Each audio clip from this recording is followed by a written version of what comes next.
श्री कृष्ण गोविंद हरे मुरारी, हे नाथ नारायण वासुदेवा। नमस्कार दोस्तों, मैं हूं आशीष और आज है 4 अगस्त 2021। दोस्तों, आज कामिका एकादशी या कामदा एकादशी व्रत है। दोस्तों, श्रावण माह के कृष्ण पक्ष की एकादशी तिथि को कामिका एकादशी कहा जाता है, जो इस बार 4 अगस्त को बुधवार को पड़ रही है।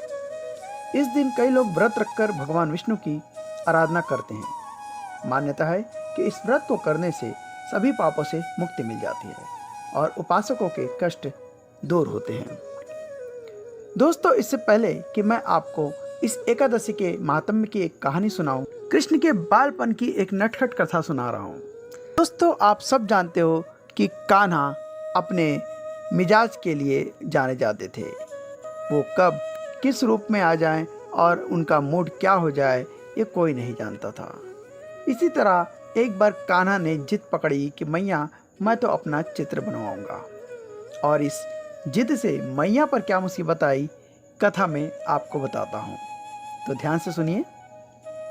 कन्हैया को जिद चढ़ गई कि मैं अपना चित्र बनवाऊंगा। ये बात कान्हा ने मैया से कही। मैया, मैं अपना चित्र बनवाऊंगो। मैया बोली, चित्र बनवाए के का करेगो? कन्हैया बोले, मोए कछु ना पतो, मैं तो बनवाऊंगा। मैया कन्हैया को एक औरत के पास ले गई जिसका नाम था चित्रा। वो ऐसा चित्र बनाती थी कि कोई पहचान भी ना पावे कि असली कौन है। खैर, मैया कान्हा को चित्रा के पास लेकर गई और कहा कि कान्हा का चित्र बना दो। चित्रा ने कान्हा को कभी देखा नहीं था। चित्रा ने जैसे ही कान्हा को देखा, वो देखती ही रह गई और मन में सोचने लगी, इतना प्यारा लल्ला, और बहुत ही प्रेम में खो गई। जब मैया ने चिकोटी काटी, तब कहीं जाकर उसकी तंद्रा भंग हुई। चित्रा ने कान्हा को सीधे खड़े होने या बैठ जाने को कहा, लेकिन कान्हा टेढ़े होने के कारण बार बार टेढ़े खड़े हो जाते या बैठ जाते। कान्हा बोले, चित्र बनाना है तो ऐसे ही बनाओ, मैं तो ऐसे ही हूँ, टेढ़ो मेढ़ो सो। लेकिन जब चित्रा ने कान्हा की सूरत देखी तो उनकी शरारत आंखों में बस गई। चित्रा का चित्त कान्हा में ही कहीं खो गया। मैया कान्हा को लेकर चली गई और चित्रा से बोली, चित्र बनाकर कल हमारे घर दे जाना। लेकिन चित्रा जब भी कान्हा का चित्र बनाती तो रोने लग जाती और सारा चित्र खराब हो जाता। किसी तरह उसने चित्र बनाया और मैया के घर गई। जब मैया ने चित्र देखा तो खुशी के मारे झूम उठी और चित्रा को वचन दे दिया कि इस चित्र के बदले तू जो मांगेगी मैं दूंगी। चित्रा बोली, सच मैया? मैया बोली, हाँ, जो मांगेगी मैं दूंगी। चित्रा बोली, तो जिसका चित्र बनाए हो वाको ही दे दियो। मैया ये बात सुन रोने लगी और बोली, तू चाहे मेरे प्राण मांग ले, पर कान्हा को नहीं। चित्रा बोली, मैया, तू अपना वचन तोड़ रही है। मैया रोते हुए बोली, तू कान्हा के समान कुछ भी मांग ले, मैं दूंगी। चित्रा बोली, तो कान्हा के समान जो भी वस्तु हो तुम मुझे दे दो। मैया ने घर और बाहर बहुत देखा, पर कान्हा के समान कुछ ना मिला। इतने में कान्हा चित्रा को थोड़ा कोने में ले जाकर बोले, देख, तू मुझे ले जाएगी तो मेरी माँ मर जाएगी। चित्रा बोली, अगर तू मुझे ना मिला तो मैं मर जाऊंगी। तब कान्हा ने चित्रा को समझाया कि मैं तो ब्रिज में आया ही इसलिए हूँ। तू क्या, जो भी मुझको एक बार दिल से याद करेगा, मैं खुद ही उसके सामने आ जाऊँगा। मैं सब गोपियों का लाला हूँ और मेरी तो बहुत सारी मैया हैं। तू भी तो मेरी मैया है और मैं अपनी मैया को रोते ना देख सकूं। कान्हा की भोली भोली बातों में चित्रा रीझ गई और बोली, जब बुलाऊंगी तब आएगो? तब कान्हा बोले, तेरी 100 आऊँगा।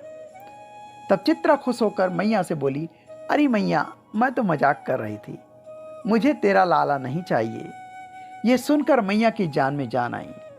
यहाँ गोपी का कृष्ण के प्रति अनुराग और मैया का कृष्ण प्रेम की लीला का अद्भुत और विलक्षण दृश्य है। दोस्तों, कृष्ण भक्ति से अधिक आनंदित करने वाली सृष्टि में कोई वस्तु नहीं है। जिसने एक बार इस सुख को पा लिया, वह सदा सदा के लिए कृष्ण भक्ति का प्यासा हो गया। और दोस्तों, अब मैं आपको सुनाता हूँ कामिका एकादशी व्रत की कथा। ये एक बहुत ही छोटी कथा है। एक गांव में एक वीर क्षत्रिय रहता था। एक दिन किसी कारणवश उसकी ब्राह्मण से हाथापाई हो गई और ब्राह्मण की मृत्यु हो गई।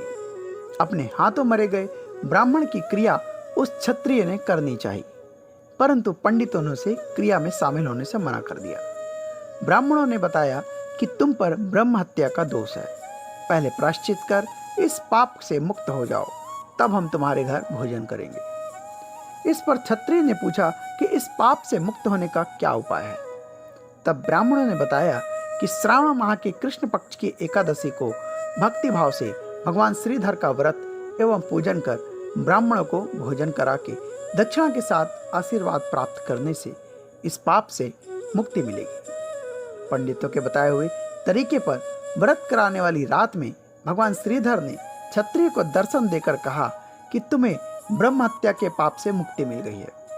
इस व्रत के करने से ब्रह्म हत्या आदि के सभी पाप नष्ट हो जाते हैं और इह लोक में सुख भोग कर प्राणी अंत में विष्णु लोक को जाते हैं। तो दोस्तों, एक लंबे अंतराल के बाद मैंने कृष्ण का ये वीडियो बनाया है। मुझे उम्मीद है कि आपको ये कहानी पसंद आई होगी और आपका मन कृष्ण में रमा होगा। ऐसे ही प्यारी और नटखट कृष्ण की बाल लीलाएं जानने के लिए मेरे चैनल को देखते रहिए और अगर वीडियो पसंद आया हो तो इसे लाइक कीजिए, शेयर कीजिए और सब्सक्राइब कीजिए। तब तक के लिए जय श्री कृष्णा, राधे राधे।